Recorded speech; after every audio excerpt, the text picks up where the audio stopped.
আসসালামু আলাইকুম। একজন শ্রমিক 10,000 টাকা বেতন পাইছে, বাসের মধ্যে উঠছে, কন্ট্রাক্টর এসে ভাড়া চাইছে, পকেটে হাত দিয়া দেখে টাকা নাই, 10,000 টাকাই পকেট মার নিয়ে চলে গেছে। এই লোকে তো ভাই কান্নাকাটি, পকেট হাতাইতেছে, কিন্তু কন্ট্রাক্টর বলতেছে তোমার ওইসব নাটক চলবে না। এরকম অনেকেই নাটক করে, ওরা 50 টাকা ভাড়া দাও, আর না হলে এক্ষুনি গাড়ি থেকে নামো। দেখেন ওর একদিকে টাকা চলে গেছে, পেরেশান, এর মধ্যে তাকে রাস্তায় নামায় দিতে চায়, তার গন্তব্যও যাইতে দিবে না। বাসের মধ্যে সবাই মুখ চাওয়াচাই করতেছে, হঠাৎ করে একজন পিছন থেকে বলতেছে, এই কন্ডাক্টর, এটা কোনো কথা? বেচারার টাকা চলে গেছে, এর মধ্যে তুমি তার উপরে আবার জুলুম করতেছো। এই নাও, আমি দিয়ে দিলাম ভাড়া। উনি 50 টাকা দিয়ে দেয়। এতে গাড়ির সবাই কিন্তু হাততালি দেয়, বাহ কি সুন্দর একটা কাজ করছে ওই লোকটা, এবং সবাই মনে মনে তাকে দোয়াও করছে। কিন্তু মজার ব্যাপার কি জানেন? যে লোকটা টাকা দিছে ওই বেটাই পকেট মার, হ্যাঁ, ওই টাকা নিয়ে চলে গেছে। মূল কথা কি জানেন? এই যে হাততালিটা নিয়ে নিল, এইভাবেই হাততালি নিয়ে নিচ্ছে আমাদের দেশের রাজনীতিবিদরা। গত 54 বছর এইভাবে হাততালি নিয়ে গেছে। উনারাই কিন্তু পকেট থেকে টাকাটা নিয়ে গেল গরিবের, নিয়ে আবার ওই যে 50 টাকা দিয়া হাততালি নিয়ে যায়। এটাই হইলো আমাদের দেশের রাজনীতি। কেন এই কথাগুলো বললাম? এই যে ইন্টারভিউটা যখন দেখতেছিলাম আজকে, সেকেন্ড হাফ, প্রথম হাফ তো দেখছি তারেক রহমান সাহেবের, সেকেন্ড হাফ আবার চলে আসছে, দুইটা মিলাইয়া মনে হয়েছে পূর্ণ দৈর্ঘ্য একটা ইন্টারভিউ। এই যে আগের দিনে পূর্ণ দৈর্ঘ্য টেলিফিল্ম হইতো না, ওরকম লেন্থ, কিন্তু প্রায় 80 মিনিটের লেন্থ। এই 80 মিনিট না হইলেও চলতো। 80 মিনিট হওয়াতে হয়েছে কি জানেন? অনেক রকম এলোমেলো কথা চলে আসছে। যেমন তারেক রহমান সাহেবের বিড়ালের খবরও নিছে এই বিবিসি। ওই বিড়াল নিয়ে বলতে যায় উনি কুকুর পালতো, কবুতর পালতো, ছাগল পালতো, অনেক কথাবার্তা। মোট কথা মনে হয়েছে কি জানেন? একটা বিজ্ঞাপন প্রতিষ্ঠান বিবিসি বিজ্ঞাপন দিতেছে, বিজ্ঞাপনই মনে হয়েছে আমার কাছে এই ইন্টারভিউটা। বিএনপির ইমেজ একটু চেঞ্জ হয়েছে কিন্তু এই ইন্টারভিউর কারণে, কারণ এই ইন্টারভিউতে আপনি এমন কোনো কথা খুঁজে পাবেন না যেটা নিয়ে বিতর্ক করা যায়। কিন্তু এটা কি সত্যি? না, এটা সত্যি না। একটা জায়গা ছিল কিন্তু বিতর্ক করা যাইতো, অনেক প্রশ্নই করা যাইতো। যেমন উনি কেন আসে না, এই প্রশ্নটা করা যাইতো, করছে এই প্রশ্নটা। উনি বলছে যে আমি শীঘ্রই আসবো, কিন্তু এরকম উত্তর তো উনার নেতারা, উনি যাদের নিয়ে এই দেশটা চালাবেন, ওনারা তো আগেই বলছেন। কিন্তু সঙ্গে সঙ্গে জিজ্ঞাসা করা উচিত ছিল, আপনি তো বলছেন একটা অদৃশ্য শক্তি, সেই অদৃশ্য শক্তির ভয়ে কি আপনি দেশে আসেন না? তাহলে সেই অদৃশ্য শক্তিটা কি এখন আমাদেরকে বলতে হবে।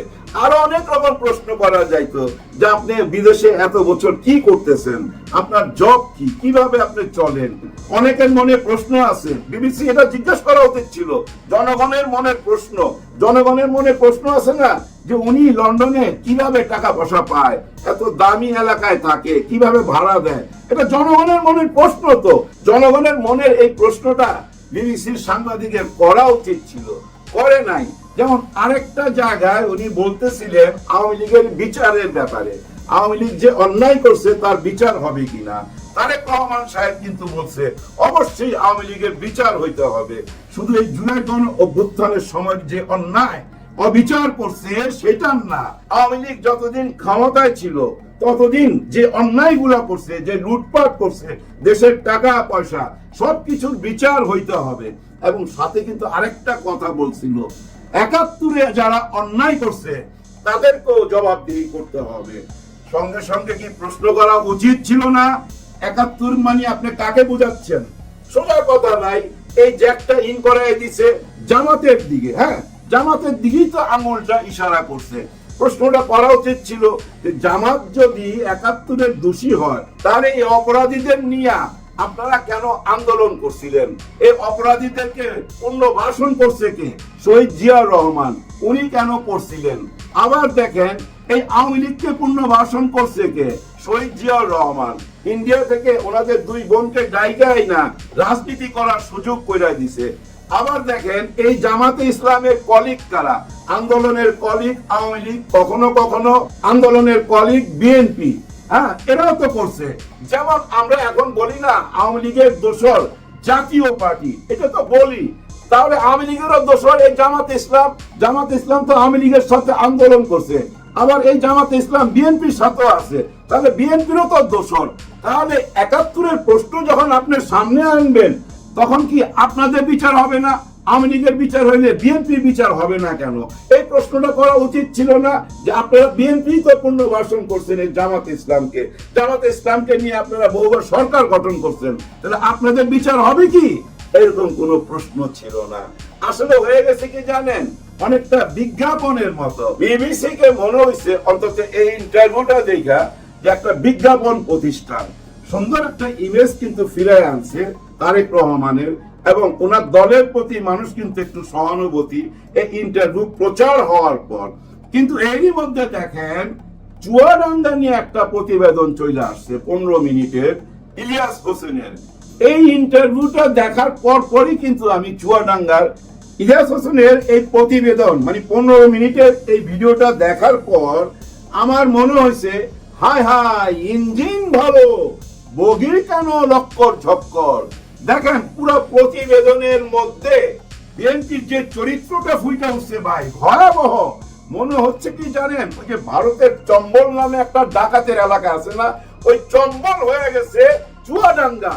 চুয়াডাঙ্গার ভিতরে কোনো আইন কানুনই তো নাই, ওই দুই ভাই যা ইচ্ছা তাই কইরা বেড়াইতেছে। দেখলাম একজনের টেলিফোনে বলতেছে, তোরে ধরলে তো 5 লাখ নিতাম, তোর ভাইরে ধরছি, আধা ঘন্টা টাইম দিলাম, আধা ঘন্টার মধ্যে 1 লাখ টাকা দিয়ে যাবি, যদি না দেস 2টা মেশিন হাতে ধরে আর্মির কাছে দিয়ে দেবো। বুঝছেন কথা? আর্মির কাছে দিয়ে দিবে কি ধরে?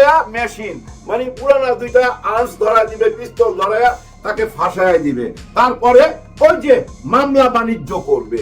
চিন্তা করেন, এবং কাউকে মানতেছে না। এবং এই প্রতিবেদন প্রকাশের পর একজন ভদ্র মহিলার ভাষায় ঢুইকা ওই দুই ভাইয়ের গ্রুপ ভাইঙ্গা চুইরা চুরমার কইরা দিছে, ঘরের জিনিসপত্র সব লুইটা নিয়ে চলে গেছে। এমন না যে ভয় পাইছে, যায় হায় ইলিয়াস হোসেন এত বড় সাংবাদিক, তার সাথে তারেক রহমানের সরাসরি যোগাযোগ আছে, ওইখানে যদি বিচার দেয় কি উপায় হবে? কিন্তু বিচার দিয়েও কোনো কিছু হয় নাই, বরঞ্চ আরো খেইবা গেছে।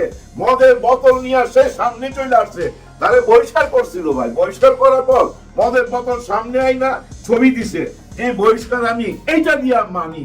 বুঝছেন? কেউ কাউরে মানতেছে না।